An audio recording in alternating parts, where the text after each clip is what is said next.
السلام عليكم. وعليكم السلام ورحمة الله وبركاته. أؤمر. أنا عندي معلومات عن آدم عبد الحي الإرهابي. آدم عبد الحي الإرهابي؟ مش آدم ده الإرهابي بتاع مصر اللي قتل الأمريكاني؟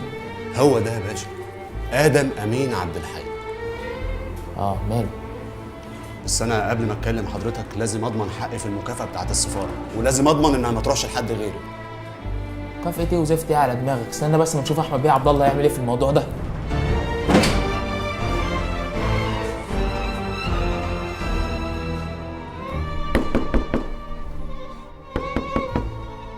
لا ادخل. سيف باشا، في اشاره مستعجله يا فندم جات لنا من الاقصر دلوقتي، بتقول ان الواد ادم عبد الحي مستخبي هنا.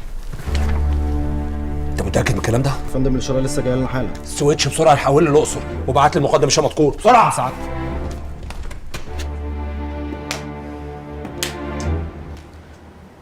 ها يا عربي، بالنسبة لآدم اللي انت جايبنا علشانه، فين؟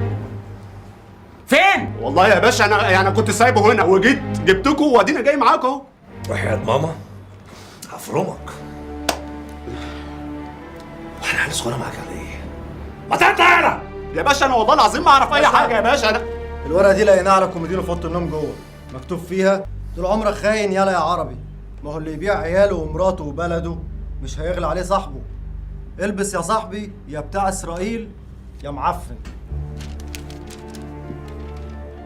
ايه ده يا عربي؟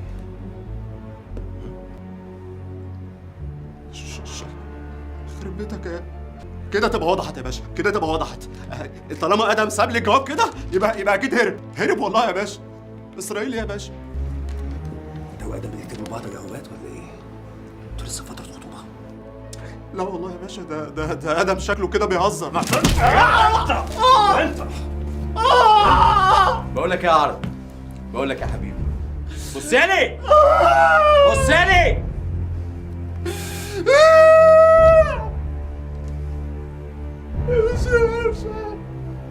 ما تبص يالا. بص لك يا باشا. بقول لك ايه يا حبيب قلبي، انا استريحت لك والله، استريحت لك وحبيتك على فكره.